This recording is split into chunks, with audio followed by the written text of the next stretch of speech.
when you have your people happy, when you have your crew happy with you, the job is gonna go smooth because they're gonna listen to you. They're gonna listen to you. If you're just one of these shitty bosses just watching over the fucking company's money like it's your own, and you just like licking the bosses and the owners' boots, and you're fucking your people over, you just, bro, you just dumb. You're just fucking dumb. Ain't nobody gonna respect you. Nobody respect you, and eventually they're gonna kick you out, bro. Those people never last. What kind of leaders we really respect? Like, nobody likes bosses. Let's just start with that, and let's just be honest. How many times in our jobs we ever had a boss, and how many times in our jobs or in our lives really we ever had leaders? The difference between leaders and bosses is huge. There's a huge gap between those two personalities, and in the blue collar job, it's really rare when we find a boss that is a true leader, because you gotta have a certain set of accolades to make other men respect you, especially in this world, in the trades, because you only get the respect from other men in the trades, like, number one, if you're good at what you do. No matter if you're a welder, if you're a mechanic, if you're a rigger, if you're a plumber, electrician, whatever, the number one rule to get respect from other blue collar people is the efficiency in your ability to perform your job. That's number one, okay? Because at the end of the day, we're valued on our ability to perform our job. That's why we get paid for it. And number two, just think about it. Just think about it. Think about that boss that you like. Think about that boss that you say, I trust this motherfucker, Like, I like him because this, and that. And what is this, and that? Well, it's fair. Number one, it's fair. It's fair, but it's not a pushover either, okay? There's a really big difference between that guy who's a people pleaser and that guy who is fair. And why is a guy that is fair? Well, it's a guy who can be objective and stoic in situations where other people would just give in or not give a fuck. Let me give you one example. A project manager can have a good relationship with certain group of people in his crew. You know what I mean? But a good leader as a project manager have the ability to be fair with everybody, even if that requires to hold accountable the people that he likes. Does that make sense? I mean that if the people that he likes makes a mistake, he's not gonna favor them just because he likes them. He's gonna hold them accountable, even if that has to be in front of everybody. That's a good leader, because that's fair. That's only being fair. He's not just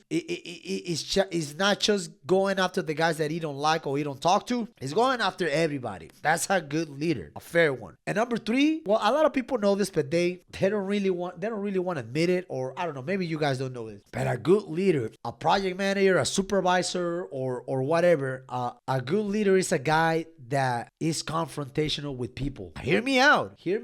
I don't mean a guy that fights with everybody and gets in discussions with everybody, but I mean a guy who's not afraid to be confrontational with other people, because there's a lot of motherfuckers out there, bro, and I'm sorry if I'm calling them out. There's a lot of motherfuckers out there that they're quick to grab the big bone, they're quick to be this lead man, this project manager, but they're like super quick too to bend over backwards for the wrong people. You should bend over backwards for your own people, for your crew, because those are the people doing the job for you. Those are the people who put it in the production that you need to report to your superiors, which eventually that's gonna make you look good. So you gotta be willing to be confrontational to people. Let's say maybe, I don't know, it could be the safety people, it could be the government people, it could be all the people in the area that are in charge of supervising the job that you're in charge to. And just because you don't want to get confrontational with them, you're gonna accept everything, you're gonna take it like a good boy, and then you're gonna make your people suffer the consequences because you didn't want to be confrontational. In this life, not only in the trade life, in this life in general, a good leader is a guy who is confident in himself, is confident in his ability and his experience to perform the job and his duties, and is willing to defend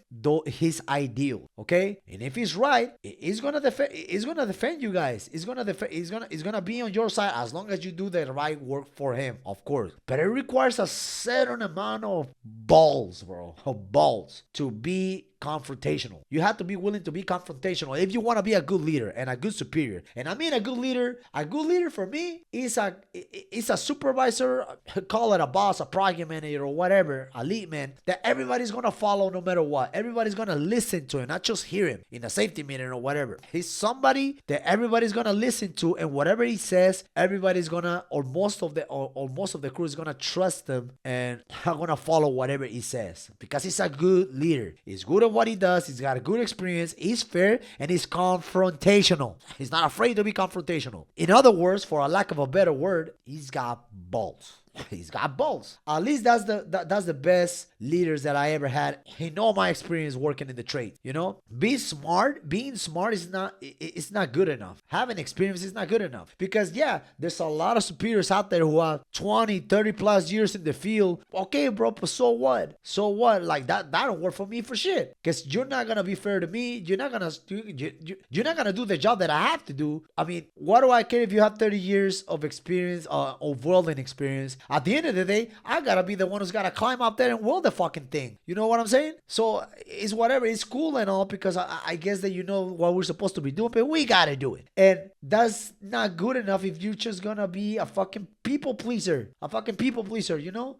You're not gonna motivate your people the right way. You're not gonna be fair with everybody. You're just gonna look after you and your check. And if that's you, I mean, to each to his own, but you're not gonna have the respect of your people. And in my opinion, if you're gonna be in a charge, if you're gonna be in a position of power as far as supervising other blue collar men, you want them to listen to you and help you out in your future projects, you gotta have this you gotta have this list of things. You gotta be fair, you gotta be knowledgeable, and you gotta have balls. It requires balls. You gotta have balls. And also, not only that, you gotta be willing to hold your people accountable, and that requires a certain amount of courage. Because let's say I'm a project manager of a crew, and I fuck with you, you know what I mean? Like you and me are cool outside of the yard or whatever, and we laugh, you know, we're busting balls and shit. But then you fuck up, you came in late, you didn't show up, and you didn't call, or you fuck up on a job or whatever. If I leave a lot of shit fly, eventually you're gonna think that it's cool with me. Oh, I don't give a fuck. You can do whatever the fuck you want. I gotta have enough courage to go up to you and hold you accountable. Like, hey, you know what, buddy? Hey, bro, I'm gonna tell you something right now. You fuck up right here, so you better fix it right away, and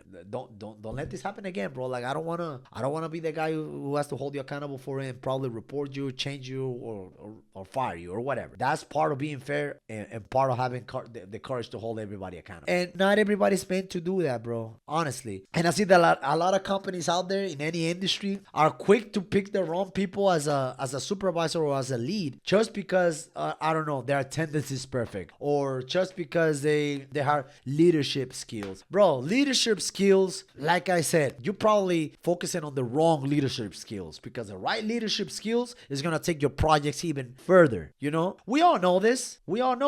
If we working with a project with the right supervisor, with the right project manager, the right leader, if he's the right leader, he's gonna have the knowledge, and he's gonna be able to motivate his people way better than any other fucking supervisor. You know, because he's fair and he has the experience. And what does that matter when you're gonna have way more production in your project? Because people are gonna listen to him. People are gonna listen to him because they admire him, they respect him, and because they respect him and they admire him, they're gonna listen to him a little bit more carefully. And because they're listening to him a little bit more carefully, they're gonna assimilate information way more, and they're gonna take instructions better, and they're gonna do things with better effort, because they know they're gonna be compensated some way or somehow. He might not be able to give them a raise or give them more money, but they're gonna make it up to them, because a good leader knows how to take care of his people. You know, I remember when I was in this project in the shipyard, I'm not gonna say his name because he might get in trouble with the company that we used to work with, but there was this project manager that we used to work with, and he had over 20 years of experience as a welder. So he was the lead of the welding department. So he came in on a really fucked up part of the project. Like we were so behind on schedule. We were this close to get kicked out of the ship, because we were so behind at that point that the Navy one is out of the ship at that point. So he came in, he took over, he trying to push the project as best as he could. You know, he had that fame. He was a really good project manager. So he came in, he changed a couple of things in our dynamic. He changed the teams and everything.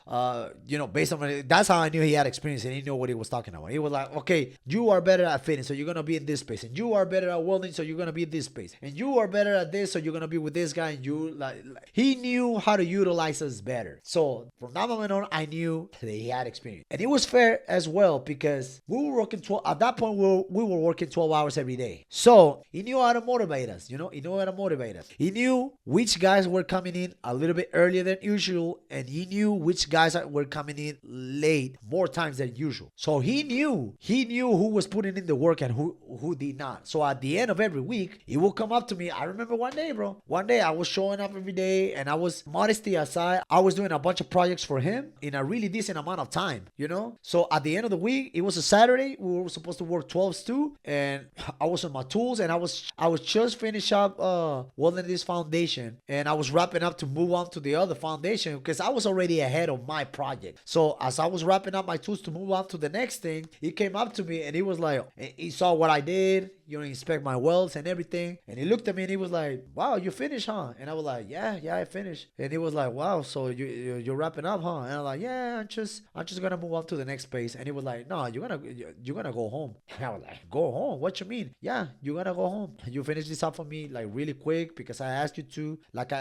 Like you can come back tomorrow and finish up the rest. Clock out, charge the 12 hours, and come back tomorrow. Enjoy your family." You see what I'm saying? So he was fair with us. He will make us work.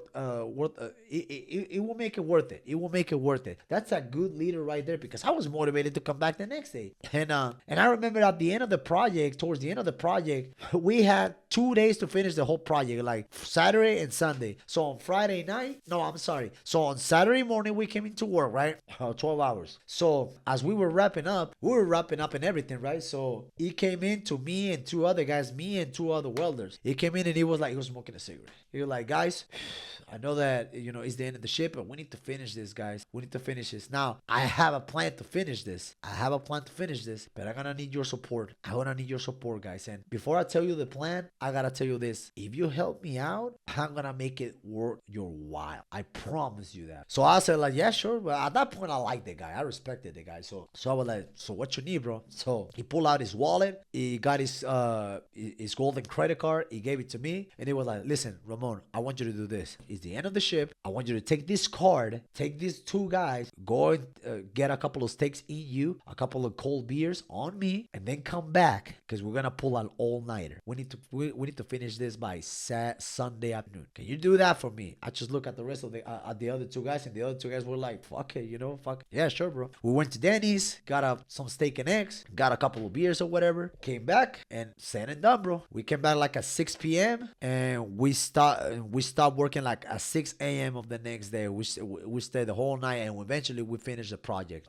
That was a Sunday morning, right? So we show up until Monday morning, and because we finished that project, the rest of the week was smooth for us as a small crew because we were working with him, and because we helped him out and we made him look good. He had our backs because now, even though we're still working long overtime hours, he will let us clock out earlier. It will let us take 2-hour lunch. Like he kept his word. He probably didn't give us more money because that was out of his reach. You already know how it is. That was a fair boss, bro. Yeah, that's how you. Now, I'm not saying that's morally incorrect because the company's money, whatever the fuck. Fuck them, bro. Fuck them. At the end of the day, we did that project. We did what we had to do, and everybody got their money. So what the fuck is the big deal? Like, the job was done. But that's the right way you motivate your people. You watch your people's back, so eventually we watch for your back. Great leaders create great followers, and great followers create great production. They do a great job. When you have your people happy, when you have your crew happy with you, the job is gonna go smooth because they're gonna listen to you. If you're just one of these shitty bosses just watching over the fucking company's money like it's your own, and you just like licking the bosses and the owner's boots, and you're fucking your people over, you're just dumb. You're just fucking dumb. Ain't nobody gonna respect you. Nobody respect you, and eventually they're gonna kick you out, bro. Those people never last. You ever met with those people that they're such a company man and they're all about the company, the time and the policies and the bro? Come on, bro. You want to get the job done or not in the most efficient way, in the most safest way, of course. But look after your people. Those motherfuckers ain't doing their job. They're over there at their offices, like in their computers. Some of them are not even in an office. They're at their house, in a cookout, in a barbecue. They're just checking their emails on their phone. We're the ones who are in the trenches. We're the ones welding, fitting, cutting, fabricating. Look after us. You want to get this job done? Look after us. Fuck them. Just report them. Just report them. Whenever the job is done, then you go over there and kiss their asses if you want to. But you gotta take care of your people first. Be loyal to the ones that matter.